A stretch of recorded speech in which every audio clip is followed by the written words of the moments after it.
এই দেশটা একটা অপূর্ব সুযোগের দেশ।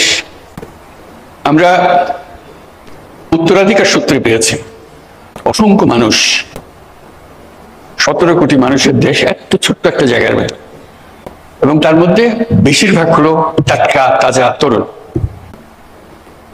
এরকম শক্তি খুব বেশি দেশের কপালে আসে নাই, আমাদের এসছে। যেটার কারণে বারে বারে জোর দিচ্ছি এই তারুণ্যের শক্তিকে উন্মোচিত করার, সুযোগ সৃষ্টি করার। তার মধ্যে আরেকটা বিষয়ে বারে বারে দৃষ্টি আকর্ষণ করি, মানুষ মাত্রেই উদ্যোক্তা, শ্রমিক না। শ্রমিকটা হলো একটা বিপথে চলে যাও, এটা মানুষের পথ না। মানুষের পথ হলো সৃষ্টি করা, নিজের মনের মধ্যে যা আছে তা সৃষ্টি করা, অন্যের হুকুমে সৃষ্টি করা না। এটা হলো তফাৎ। একটা হলো অন্যের হুকুমে, একটা হলো নিজের উদ্যোগে, নিজের চিন্তায়, নিজের ভাবনায়, নিজের ফুর্তিতে। এই মেলা আমাদেরকে আবার সেই সৃষ্টির সুরসুরিটা দেয়। এই মেলা একটা সুযোগ দেয় একজনেরটা দেখে আরেকজনের মাথায় সুরসুরি দেওয়া। এই সুযোগটা যেন আমরা গ্রহণ করতে পারি।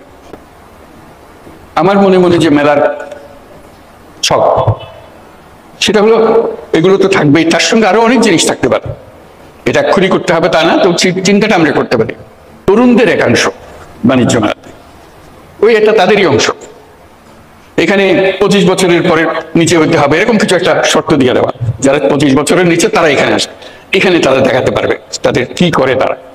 আমরা যদি খুঁজি, অবাক কেন, অসংখ্য রকমের কাজ করে এই তরুণরা, কিন্তু কোথাও স্বীকৃতি নাই, সরকারি স্বীকৃতি নাই, অন্য ব্যবসায়ী মহলে স্বীকৃতি নাই, কিন্তু তারা অনেক জিনিস করে, ছোট ছোট ছোট ছোট জিনিস করে। এবং তরুণ বলতে আমি শুধু ছেলে তরুণদের কথা বলছি, মেয়ে তরুণ অসংখ্য কাজ। আপনাদের জানা আছে, আপনাদের প্রত্যেকে জানেন কে কি করে। ঘরে বসে শাড়ি বিক্রি করে, কেউ কোথাও জানেন? বাড়িতে কিছু না, কিন্তু তার ক্রেতা বহু জায়গায়। গৃহিণী, বয়স্ক মহিলা, 4-5 ছেলে মেয়ের মা ব্যবসা করছে। কি করে? রান্না করে খাওয়ায়। অর্ডারটা 3 দিন আগে দিতে হয়, কি কি চান, কি কি জিনিস, ঠিক রান্না করে আপনার বাড়িতে পৌঁছে দিচ্ছে। কোনো স্বীকৃতি নাই। আমাদের একাংশ থাকবে শুধু এদেরকে দেখানো, যারা অত্যন্ত চমৎকার বুদ্ধি নিয়ে এই দুনিয়ার সব কাজের ফাঁকে দিয়ে সে একটা ব্যবসা নিজে সৃষ্টি করে ফেলেছে। এটা দেখানো এই জন্য দরকার, ওই যে বললাম সুরসুরি। এটা দেখার পরে প্রত্যেকের মাথায় সুরসুরি আসবে, আরে আমি তো ইচ্ছে সুন্দর করে করতে পারি, আমিও দেখতে করতে পারি। মেলার উদ্দেশ্য হলো সুরসুরি দেওয়া, বিশেষ করে এই তরুণীদের মাথার মধ্যে সুরসুরি দেওয়া। আমি তরুণদের একাংশের কথা বললাম, একটা অংশ হবে তরুণদের হবে হোক, তার মধ্যে মেয়েদের একটা অংশ হবে, তরুণীদের একটা অংশ হবে, যাদের তারাই ফুর্তি করে দেখে কি করছে তারা, কত রকমের কথা। তারা ছেলেদেরটা দেখবে, ছেলেরা মেয়েদেরটা দেখবে, দেখে আর বুদ্ধি পারবে। বুদ্ধিতে বুদ্ধিতে ঘষা দিলে আরো অনেক বুদ্ধি বের হয়। কাজে সেই সুযোগ সৃষ্টি করে। আপনি বলতে পারেন যে এত লক্ষ লক্ষ ছেলে মেয়ে সারা দেশে করছে, আমরা কয়জনকে জায়গা দেবো এই মেলাতে? এটা কোনো সমস্যা না। এই মেলার প্রস্তুতি সারা বছর ধরে চলবে, জেলায় জেলায়, উপজেলায় উপজেলায় বাছাই করা কে ফাইনাল মেলাতে জায়গা পাবে, কার বুদ্ধি সবচেয়ে বেশি। এই উপজেলাতে কাজ বুদ্ধি বেশি। আমি উপজেলাতে বলছি যে ওরা কি করবে, অবাক কাণ্ড করে। কৃষির জগতে যে বিবর্তন হচ্ছে, মানুষের বুদ্ধি দেয়। সরকার সহযোগিতা করেছে, কিন্তু মানুষ বুদ্ধিটা নিয়ে নিয়েছে। বহু রকম জিনিস হচ্ছে কৃষিতে, শিল্পে, হস্তশিল্পে, কুটির শিল্পে, যত রকমের জিনিস আছে। আইসিটি, আজকে টেলিফোন দিয়ে কত রকমের ব্যবসা হচ্ছে, কম্পিউটার পর্যন্ত যেতে হচ্ছে না, কিন্তু কম্পিউটারও চলছে। কত রকমের ব্যবসা, আন্তর্জাতিক, আমি তো দেশের কথা বললাম, আন্তর্জাতিক ব্যবসা। ঘরে বসে কোথায় এখন দুনিয়াতে কি সফটওয়্যার বিক্রি করে দিচ্ছে সে। কাজে উপজেলায় উপজেলায় প্রতিযোগিতা হবে, প্রত্যেক উপজেলা থেকে 3জন 4জন যা আপনারা বিচার করেন আসবে, তাদের জায়গা পাবে, তাদের সমস্ত খরচ সরকার বহন করবে। কারণ তারা তো আমাদের পথ প্রদর্শক, তারা জাতিকে পথ প্রদর্শন করবে, দুনিয়াকে পথ প্রদর্শন করবে। এই যেগুলো এখানে আসবে শুধু সেটা বাংলাদেশের সেরা না, তারা দেখবেন অনেকে দুনিয়ার সেরা হয়ে গেছে। দেশ আর দুনিয়ার সীমারেখা এখন আর নাই।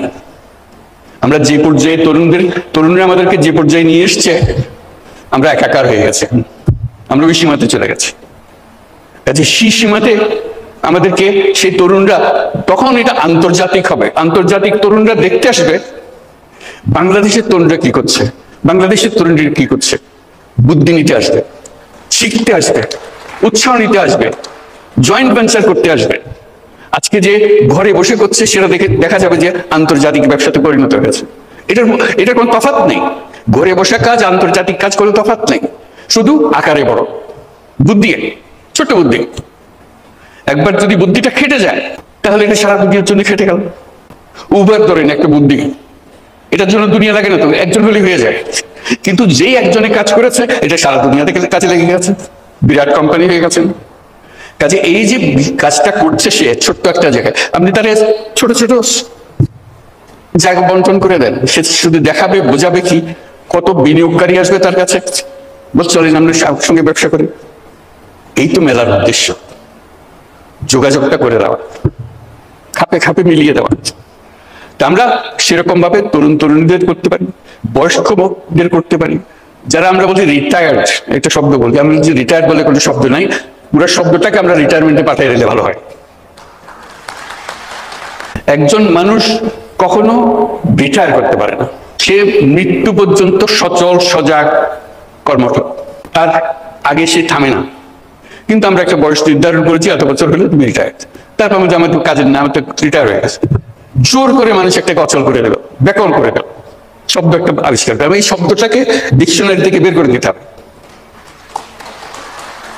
আপনি বলেন 70 বছর, 80 বছর, 90 বছর, কি অসুবিধা আছে? যতক্ষণ পর্যন্ত আমি চিন্তা করতে পারি, কাজ করতে পারি, বুদ্ধি দিতে পারি, আমি তো সচল, আমি মানুষ। কাজেই তরুণরা যেরকম কাজ করবে, বয়স্করাও কাজ করবে, তাদের জন্য একটা আলাদা এলাকা, বয়স্কদের জন্য, যেটা 60 ঊর্ধ্ব 70 ঊর্ধ্বরা কি কি কাজ করছে, কি কি জিনিস করতে করে ফেলছে, তারা করছে। কাজে ওই যে বললাম, উপজেলায় উপজেলায় হবে, প্রতিযোগিতা হবে এবং তাদের চিহ্নিত করা হবে, যারা আসছে তাদের তালিকা হবে, তাদের জীবনী ছাপা হবে, তারা কি করছে, তারপর তাদের দেখতে আসবে সবাই, দলে দলে আসবে, সারা দেশ জুড়ে আসবে, বিদেশ থেকে আসবে, কে কি করছে। আপনাদের বহু ঘটনা জানা আছে, আমার বলার দরকার নেই। কাজে ওইটাই হবে মেলা, যেটা বাংলাদেশের মানুষকে সব, এই যে বাচ্চা স্কুলে যাচ্ছে সে বলে যে ওটা দেখে এসে মা আমি ওটা পারবো, আমি হচ্ছে এটা ভালো পারবো। সে ক্লাস 7-এর ছাত্রী, সে ক্লাস 7-এর ছাত্র, তার মাথায় বুদ্ধি এসছে, করুক না, অসুবিধা কি? বুদ্ধির জন্য তো বয়সের দরকার নেই, বুদ্ধি আলাদা এক জিনিস। সে 100 বর্ষ বয়সী মানুষের কাছ থেকে আসতে পারে, 5 বছরের বাচ্চা থেকে আসতে পারে, আসুক না। এগুলো দেওয়াটাই হলো এই মেলা।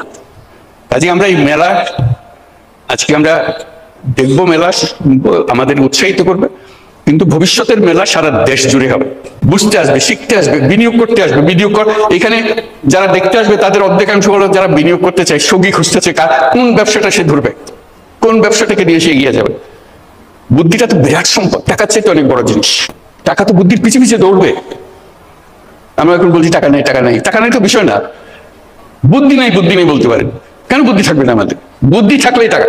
কাজে আমরা চাই আমাদের তরুণ তরুণী, বয়স্কা যত আছে সবাই তার এই যে স্বতঃস্ফূর্ত উদ্যোক্তা হবার শক্তি অনুষ্ঠানের মাধ্যমে, মেলার মাধ্যমে আমরা এগিয়ে নিতে পারি।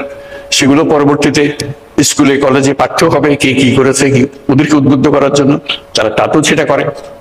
তাহলে এই মেলা সবার জীবনে একটা বড় রকমের প্রভাব রেখে যাবে আমাদের জন্য। তো সেই উদ্দেশ্যে আজকে এই মেলা আমরা সূত্রপাত করলাম। ভবিষ্যতে আমরা কিভাবে করবো, আপনারা সবাই মিলে এর সঙ্গে আপনাদের বুদ্ধি যোগ করুন। আমি তো কয়েকটা কথা বললাম, আমার বুদ্ধিতে যা কুলিয়েছে, সবার বুদ্ধি একত্র করলে এটা মহাবুদ্ধিতে পরিণত হবে।